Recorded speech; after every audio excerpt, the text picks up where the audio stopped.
경제 현안을 보다 쉽게 풀어보는 경제 읽기 시간입니다. 오늘도 다양한 경제 이슈들 김대호 경제학 박사와 함께 짚어보겠습니다. 어서 오세요. 네, 반갑습니다. 예. 스타벅스 코리아가 일부 음료 가격을 조정한다고 밝혔습니다. 2년 6개월 만인데 이번 주 금요일부터 조정된다고 하거든요. 어떻게 달라집니까? 네, 스타벅스 하면 세계에서 점유율이 가장 높은 커피 프랜차이즈인데요. 우리나라에서는 미국 본사가 직영을 하지 않고 신세계 그룹이 주식을 다 갖고 있습니다. 다만 일정 로열티만 미국 본사에 주고 있는 형태인데요.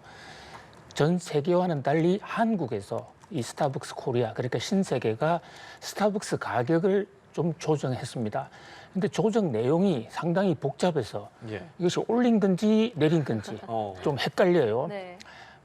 이 대목은 스타벅스 코리아 입장에서도 가격을 올리니까 상당히 미안하니까 여러 가지 고육주책으로 여러 고민을 하다가 이런 안을 내놓은 것으로 보입니다. 자, 핵심 내용을 보면요. 이 커피 사이즈가 스타벅스에서 크게 4가지가 있습니다. 그러니까 숏 사이즈, 제일 밑에 있는 게 숏 사이즈 237mg. 저것은 오히려 가격을 좀 내렸습니다. 300원 내렸어요. 그런데 그냥 가장 큰 벤티 591ml 세제곱미터 이것은 600원이나 꽁충 올려버렸습니다. 그란데도 큰 사이즈인데요. 벤티보다는 좀 작습니다만 473ml. 이것은 또 300원을 올렸습니다. 그런데 그란데와 벤티, 숏 이 세 가지만 비교했을 때 수요가 어디가 많으냐? 숏보다는 그란데가 벤티가 훨씬 많아요. 그런 관점에서 볼 때 가격을 올린 것으로 볼 수가 있어요. 다만 톨 사이즈는 각 사이즈별로 보면 가장 수요가 많은 게 톨 사이즈거든요. 톨 사이즈는 동결을 하고 숏은 내렸기 때문에 얼핏 보면 이 가격을 올린 건지 내릴 건지 헷갈립니다만 올렸습니다. 또 더 중요한 것은 원두를 직접 사다가 집에서 해먹는 경우가 많은데 이 원두 가격은 사이즈 관계없이 전부 올렸거든요. 스타벅스 코리아 측에서는 국제 원두 가격이 올라가기 때문에 어쩔 수가 없었다. 이렇게 밝히고 있는데 문제는 지금 한국을 제외한 미국이라든지 다른 나라의 스타벅스 사정은 어떠냐. 오히려 지금 가격을 내리고 있어요. 아, 그래요? 또 1+1.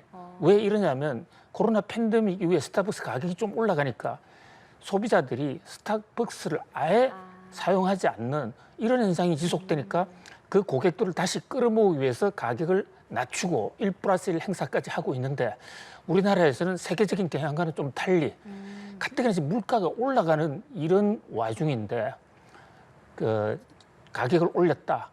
지금 그 국제 원두 가격이 오른 것도 사실이긴 하지만 그래도 물가 안정 심리 여기에 전 사회가 같이 고통을 분담하고 나가고 있는 와중에서 이 서민들에게 직접적으로 다가가는 커피 가격을 이렇게 올린 것은 조금 안타깝다 이런 지적도 나오고 있는 상황입니다. 네, 그 국제 원두 가격이 오른 이유가 이상 기후 때문에 커피 원두 생산량이 줄어들고 있어서인데 이 기후 인플레이션이 앞으로 우리 경제에 어떤 영향을 미치게 될까요? 그렇습니다. 이게요, 기후가 예상과 달리 너무 뜨겁거나 또는 갑자기 냉해가 온다 이랬을 경우에 기존에 있는 농작물이 수천 년 동안 그 기후에 적응해 오면서 살아왔는데 여기에 적응하지 못했기 때문에 갑자기 뭐 사망을 하거나 또는 제대로 생육을 하지 못하는 사건이 여러 가지로 잇따르고 있습니다.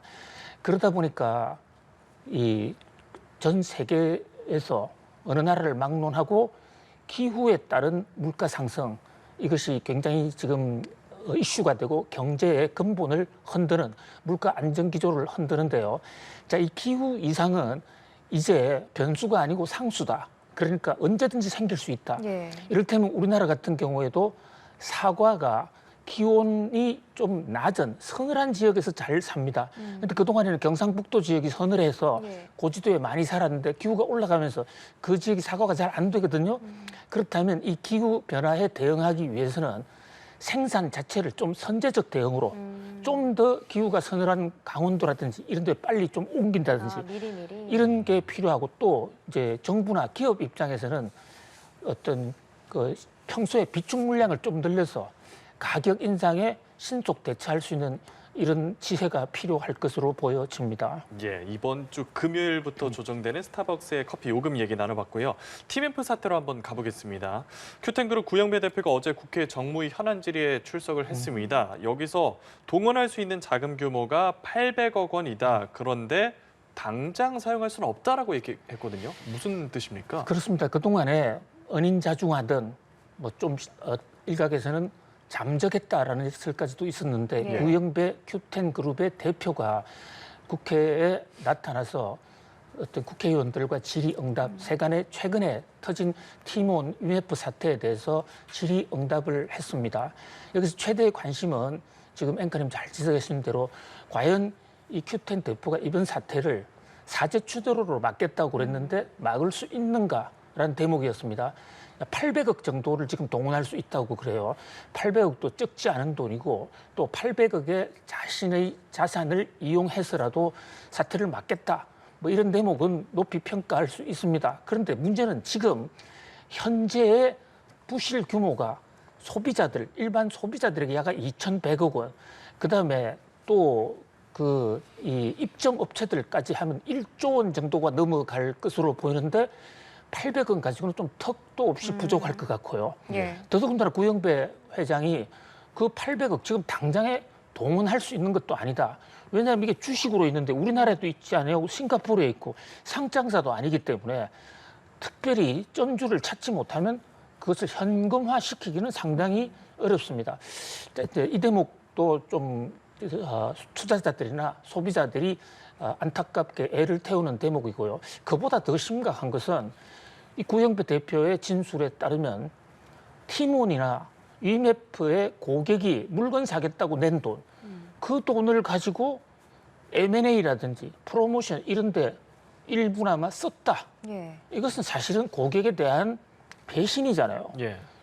물론 본인은 그것을 M&A 같은 데 쓴 돈은 급히 갚았기 때문에 유용은 아니다라고 얘기를 하지만 예. 그러나 원래 취지, 그 고객의 돈은 어디까지나 고객이 물건 사는데 쓰도록 그걸 60일 늦게 주는 것은 인도 인수 과정에서의 정확성을 기하기 위한 것이지. 예. 그 기업들이 이 돈 가지고 이자 또는 자금을 필요한데 굴려라 이런 뜻은 아니거든요. 예. 그렇죠. 뭐 그런 대목에서 도덕적 해이가 심각했고 그뿐만 아니라 이런 대목을 알면서도 관리 감독을 하지 않은 금융당국에도 책임이 있는 게 아닌가 이 국회에서 질타가 쏟아졌습니다. 그 구 대표가 한 달 내외 돈을 상환했기 때문에 이번 미정산 사태와는 관련이 없다 이렇게 주장을 했잖아요. 그런데 과연 정말 영향이 없었을까요? 이게 돈에는 꼬리표가 없기 때문에요.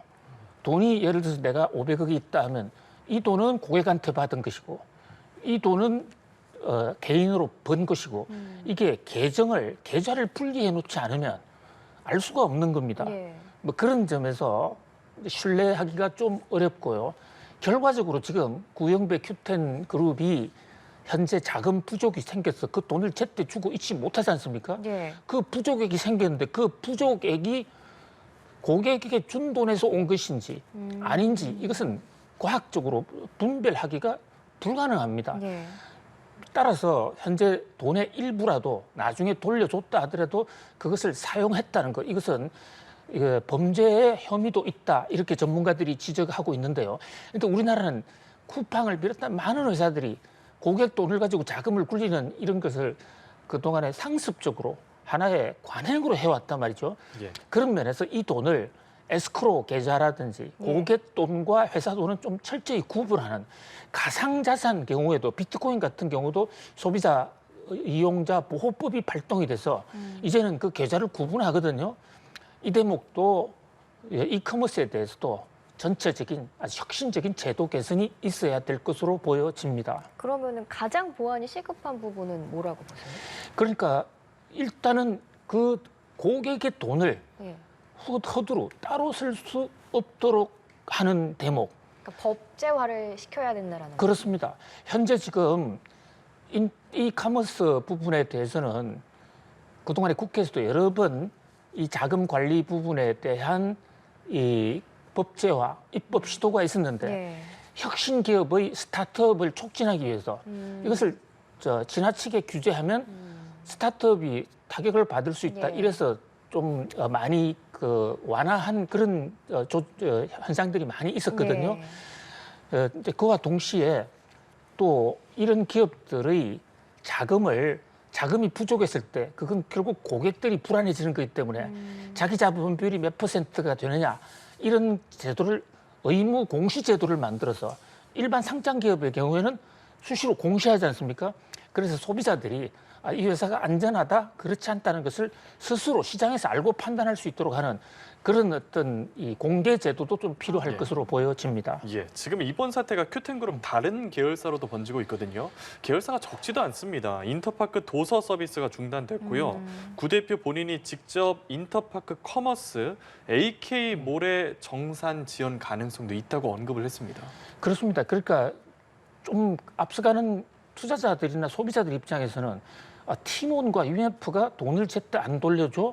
이렇게 했을 경우에 그럼 이게 어느 계열사지? 이게 큐텐이라는 싱가포르에 소재한 구영배 회장이 최대 주주 회사인데 그렇다면 큐텐 그룹의 다른 계열사는 뭐가 있지?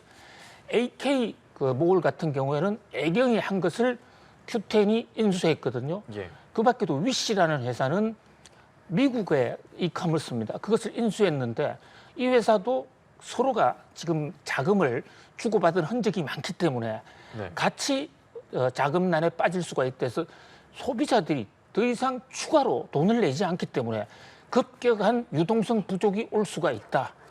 특히 인터파크는 사실상 그 큐텐의 모기업인데요.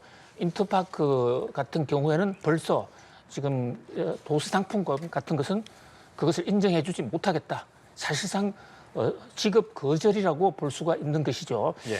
그런 면에서 이 사태가 이것으로 끝나는 게 아니라 좀 더 확대될 수 있고 또 큐텐 그룹이 아니어도요. 다른 기업에도 이게 확대가 될 수가 있습니다. 네. 전체적으로 이커머스에 대한 좀 신용도가 좀 많이 떨어진 것이 아닌가. 그런 각도에서라도 좀 제도 개선이 시급하다 이렇게 볼 수 있겠습니다. 네, TMF 사태와 관련해서는 마무리될 때까지 추가되는 소식들 전해드리도록 하겠고요. 미국 증시 얘기 좀 해보겠습니다. 지난 밤사이 뉴욕 증시가 혼조세로 마감을 했는데 엔비디아가 7% 이상 급락을 했고 테슬라도 4% 넘게 하락을 했어요. 왜 이렇게 대형 기술주들의 약세가 두드러지는 거예요? 예, 지금 뉴욕 증시를 끌어가고 있는 우량 종목, 흔히 우리가 매그니피션트 7이라고 그래서 네. 빅테크 기술주들을 얘기하는데 이게 요즘 들어와서 종목이 많이 흔들리고 있습니다. 그동안 너무 올랐기 때문에 좀 불안한 심리도 있는 데다가 오늘 밤에 미국이 FOMC 금리 결정을 하는데 7월 달에 금리 인하는 일단 안 할 가능성이 있거든요. 거기에 대한 불안감. 거기다가 지금 실적들을 발표하는데 밤사이 마이크로소프트가 실적을 발표했는데 전체적으로는 좋았지만 인공지능과 관련된 게 좀 나빴다. 그다음에 테슬라 같은 경우는 자율차의 기능에 하자가 많다. 이런 악재들이 잇따라 터지면서 빅테크 기술주들이 상당히 큰 조정을 받고 있는 그런 상황입니다. 네, 그런데 미국 기술주의 약세에도 코스피는 소폭 상승하는 모습을 보였는데 어떻게 진단하세요? 예, 미국도요. 미국 뉴욕 증시에서 기술주들은 떨어졌지만 네. 다우 지수는 올라갔거든요. 그러니까 이게 어떤 순환 매매의 현상. 미국 경제가 전반적으로 안 좋다기보다는 그동안에 기술주가 너무 올랐기 때문에 기술주로 들어갔던 돈이 전통주, 기존 산업주로 좀 이전하는 건데 우리나라의 경우에도 현재 코스닥은 기술주들이 많은데 그쪽은 좀 떨어지고 코스피는 전통 산업주들이 많거든요. 예. 하나의 순환 움직임을 보이고 있다. 오늘 밤에 FOMC에 어떤 결과가 나오느냐가 또 한 번 시장의 변수가 될 것으로 보여집니다. 예, 알겠습니다. 여기까지 김대호 경제학 박사와 짚어봤습니다. 오늘 말씀 고맙습니다. 고맙습니다. 감사합니다.